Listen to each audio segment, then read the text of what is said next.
Welcome back to Rob Schmitt tonight. Biden administration desperately trying to spin today's new inflation numbers as some kind of a win. Consumer prices were up 8.5% in July year over year. Yeah, that's high. It's down, though, just a little bit from the 9.1% astonishing number we saw in June, but still 8.5% is a disaster. But that's not the way the White House told the story. Congressional correspondent Kimberly Ducard is live on Capitol Hill tonight. Kimberly. Good evening, Rob. Stocks ended up on that news that inflation had cooled for the month of July, with President Biden matching the enthusiasm of investors, although instead of acknowledging that consumer prices had lowered from 9.1% to 8.5%, a different number echoed throughout the Biden administration. I just want to say a number: 0. Today, we received news that our economy had 0% inflation in the month of July. 0%. Well, the White House Press Secretary Karine Jean-Pierre echoing some of that, saying that we just received news that our economy had 0% inflation in July, while the price of some things went up. The price of others like gas, clothing, and more dropped. It's a classic case, Rob, of playing politics with numbers. There was no inflation in the month of July, but that doesn't mean that inflation's not infecting the economy. If someone has a fever of 103 degrees, that's pretty bad, isn't it? But if it drops to 101 degrees, that's pretty good news, isn't it? But the patient is still sick. And Republicans have seized on the latter. Texas Senator Ted Cruz tweeting, gas is up 44% last year, electricity up 15.2%. Food is the most expensive since 1979. The Biden White House is living in a fairy tale while Americans are living in a nightmare. And in a statement, Republican Senate Minority Leader Mitch McConnell said only these reckless Washington Democrats could see another month of crushing 8.5% inflation and try to spin it as a win for themselves. The bottom line is, Rob, the economy is more like it is now than it was before. 0% inflation, something else. Kimberly, thank you so much. The media, as always, once again spinning the inflation report in Biden's defense. CNN gaslighting Americans to get them to believe that this very slight decrease in the inflation rate is something to celebrate.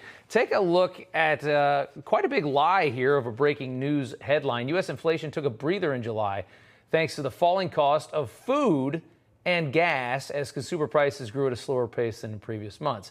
But buried in a few paragraphs into that article, you actually see the reality that the headline is a complete lie. Food costs continue to jump sharply, increasing by 1.1% over the month. Just from June, they went up 1.1%. But the headline said food prices had gone down. So what's that about? And again, gas, the other thing that they put in the headline, is not coming down because inflation is easing. Gas is coming down because demand is going down, because the economy is reeling, because we're moving into, or we already are in, a recession. Joining us now is Peter Schiff, chief economist at and global strategist at Europac.com. Peter, good to see you.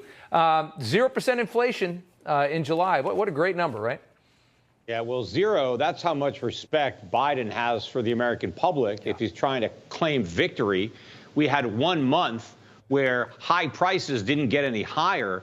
You know, the lady who just spoke about 103-degree temperature falling to 101, it didn't fall to 101. It's still 103. You know, if prices were too high in the month of June, they didn't go any lower. No. If Americans were struggling with high prices, they're struggling just as much now as they were a month earlier, just because high prices didn't go any higher. And of course, that's 1 month. Does Biden really think that we're going to have 0% inflation for the rest of the year or for years and years? No, we're going to continue to have positive prints. And in fact, that 9.1% year over year number we got in June, at some point, we're going to have a number that's even higher than that, because we are nowhere near the peak of inflation and we're nowhere near the trough of this recession, which is here, and it's going to get much worse. Why do you say we're not? I mean, I've been listening all day long, and on CNBC, they were saying all day that they think that inflation has peaked, that probably 9.1 was the worst. You say we're nowhere near it. Why? Well, they're broken records. Go back and listen to CNBC clips all through 2021. I mean, every other month, it was another peak in inflation.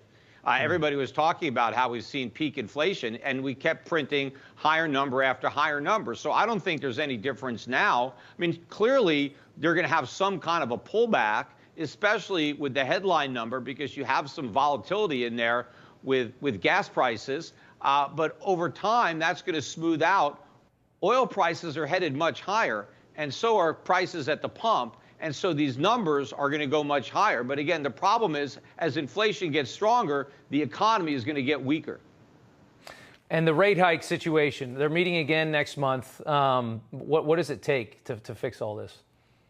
Well, a lot more than these small rate hikes. I mean, these rate hikes are actually compounding the problem because the Fed is letting air out of the bubble. But of course, I think the Fed needs to let the air out of that bubble. We actually need much bigger rate hikes than the ones that we've already had. The Fed should be moving quicker, but it's not going to do that because it's trying to keep the air in that bubble, but that is impossible. This recession is going to turn into a depression if the Fed continues to raise rates. And in fact, we're going to have a financial crisis. Now, I think all those things are unfortunately necessary because we have to repair the damage that the Federal Reserve did by creating all that inflation in the first place.